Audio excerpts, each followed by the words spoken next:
ইয়াওমা ইয়াকুনুন নাসু কাল ফারাশিল মাবসুস ওয়া তাকুনুল জিবালু কাল ইহদিল মানফুস।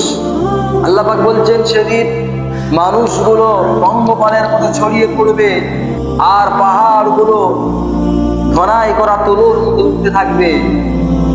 ইন্না জালজালাতিস সাআতি শাইউন আযীম, নিশ্চয়ই কিয়ামতের ভূকম্পন একটি কঠিন ভয়ঙ্কর ব্যাপার। এত বড় বড় পাহাড়, এত উঁচু উঁচু পাহাড় যদি ঘনাই করা তুলোর মতো উঠতে থাকে, সেই দিনটা তাহলে কেমন হতে পারে? কিয়ামত কিভাবে ঘটবে? আল্লাহর কোরআন জানিয়ে দিলেন, ونفخ في الصور فصعق من في السماوات ومن في الأرض إلا من شاء الله ثم نفخ فيه أخرى فإذا هم قيام ينظرون। যখন ইসরাফিল আলাইহিস সালাতু ওয়াস সালাম সিংহায় ফু দেবেন, আসমান এবং জমিনে যত মাখলুকাত আছে সব মাখলুকাত মারা যাবে। পৃথিবীতে যত প্রাণী আছে সব প্রাণী মারা যাবে। আবার যখন ফুঁক দেওয়া হবে সিংহায়, সমস্ত মানুষ জীবিত হয়ে যাবে। আল্লাহ রাসূল জানিয়ে দিলেন, মা বাইনান নাফকাতাইনি আরবাউনা।